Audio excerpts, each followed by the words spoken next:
It's Wellness Nerd Out time! How you guys doing today? Happy Wellness Nerd Out time, you guys. And today we're going to be talking about the difference between compound and isolation exercises and really what we can benefit more from, right? And a little bit of both is good as a necessary premise before we get into the discussion, right?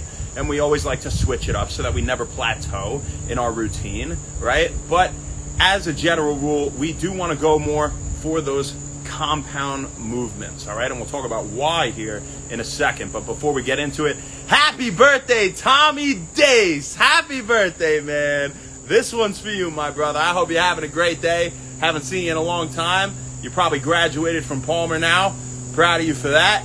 And if you haven't, proud of you for still working hard towards it. So I hope you had a great day, brother. We'll talk about him more at the end. But as for now, let's talk about compound versus isolation exercises. So when we say a compound exercise, right, what are we really referring to? We're referring to an exercise that involves more than one muscle group. So some examples of compound exercises are a squat or a deadlift, sprinting, things like that. And we talked about compound movements boosting testosterone. Here's J-Mo making his daily appearance. What's up, buddy? How you doing?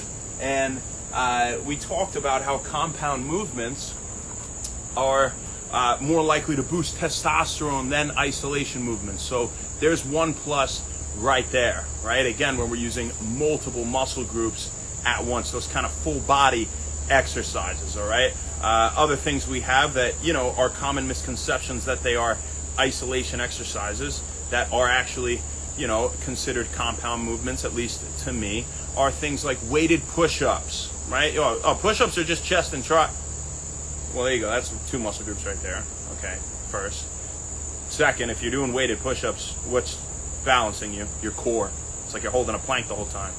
And we'll put a video up of some drop set weighted push-ups here soon at When Wellness, and we'll kind of go through exactly how you can do it on your own. But on top of that, we have things like weighted pull-ups and weighted dips, right? And they're not considered quite, because they involve the core as well as the biceps and back, for example, with pull-ups, or the chest and tris when we talk about dips, right? Not quite as much so as, say, sprinting, which involves just about everything, right?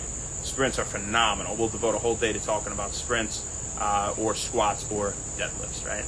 So now here's a big thing. Aside from boosting testosterone, more so than isolation exercises, compound lifts are good because when we talk about muscle protein synthesis, right? So building muscle, that anabolic effect going on to promote hypertrophy and increase muscle size and strength, right? Where we use our protein to build our muscles, right?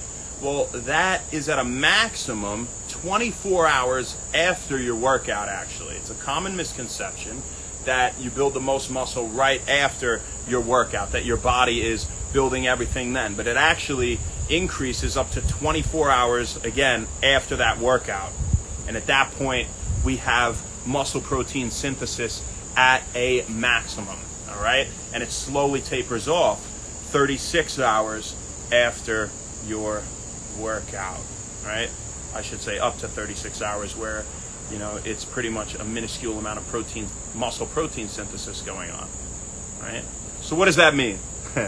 Well, it means if you hit chest on Monday, if you hit back on Tuesday, if you hit legs on Wednesday, if you hit shoulders on Thursday, how many hours has it been since you've done chest? It's been 4 days. So you haven't had any muscle protein synthesis going on for, 2.5 days there, right?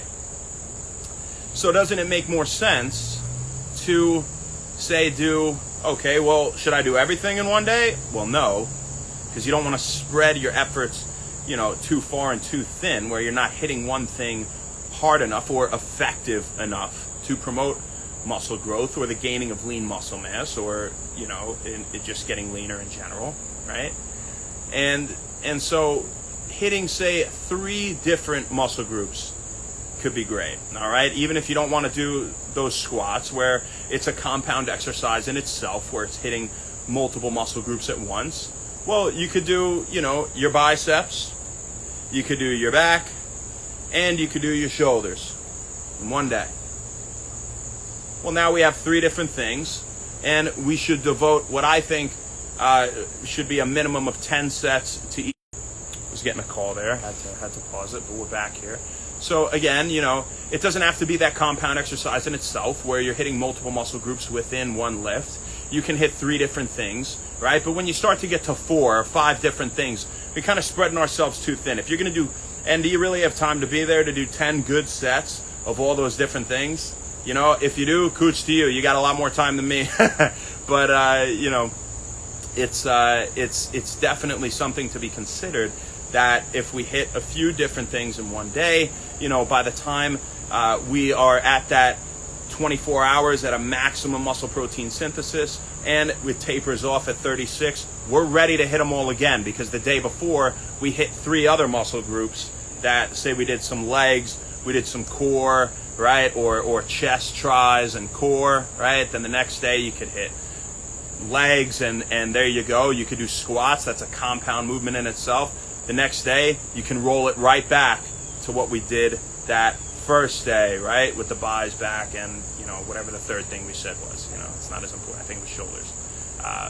But this will promote gaining more muscle mass in a shorter time frame, and it lets your muscles rest just enough so that when they're ready to go again, boom, you can promote that muscle protein synthesis. So when we talk about isolation movements, yeah, they're great too. But generally, I think we should focus on hitting multiple things in one day or doing compound movements. However, it's always good to switch it up, and this is why we said this in the beginning of the video. You want to shock your body. So 1 week, 2 weeks, 3 weeks in a row, you do as aforementioned, where we're hitting, say, 3 things in one day, 3 different things.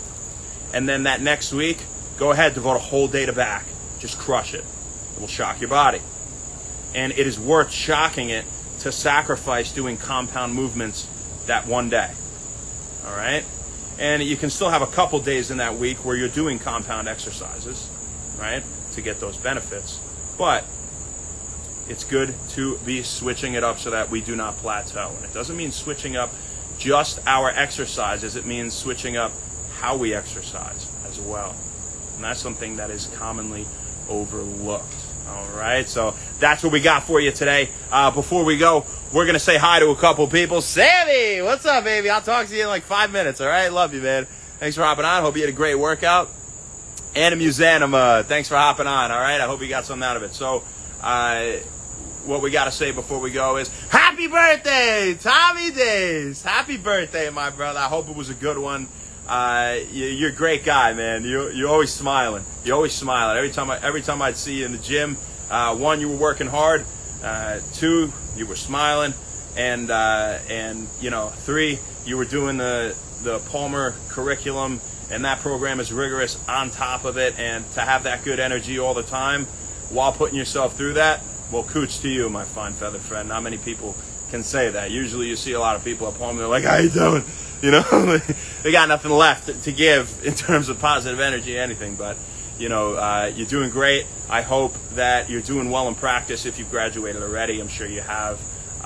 But if not, keep doing what you're doing and keep working hard. Don't ever become satisfied and sell yourself short in that sense, all right? You deserve to do the best things you possibly can for yourself to improve yourself to a maximum every day, all right? So be happy, but not satisfied, brother. This one is forever your day in the book of When Wellness. So happy birthday. Thank you guys very much. We'll see you tomorrow. Happy When Wellness. Go do some compound exercises. What do you say? Have a good night. Thank you.